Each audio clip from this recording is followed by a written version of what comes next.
birthday to you. Happy birthday to you. Happy birthday dear Betu. Happy birthday to you. আচ্ছা বাচ্চা করো cake খেলি না একদম কেক খাবি না আমার করছে ওই যা চালে পড়লো কে নিচে তোমার এই যে বাবা বলি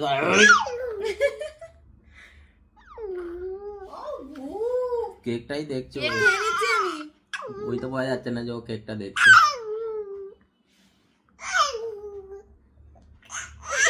কেন কেক খেয়ে নিচ্ছিস কেন কেক খেয়ে নিচ্ছিস আচ্ছা ঠিক আছে ফ্রিজে রেখে দিতে বলবো না না ফ্রিজে রাখা থাকবে তোমার জন্য তুমি 1 বছরের বড় যখন হবে তখন খাবে কেকগুলো পোকা পোকা ধরে যাবে তখন খাবে ঠিক আছে পোকা ধরে যাবে পচে যাবে 6 মাস পরেই ও কেক খেতে পারবে 6 মাসেই আমি ওকে কেক খাওয়াবো ওর যত ফ্লেভার পছন্দ আমি প্রত্যেকটা পোকা ফ্লেভার পোকা অ্যাড করে ধরে একটা গোটা যাবে। কেক বানিয়ে দেবো এইটা না না এইটাই রেখে দেবো হ্যাঁ হ্যাঁ এইটাই ফ্রিজে রেখে দেবো তো এইটাই ফ্রিজে রেখে দেবো হ্যাঁ এইটাই ফ্রিজে রাখা থাকবে পোকা ধরে যাবে পচে যাবে সেইটা খাবে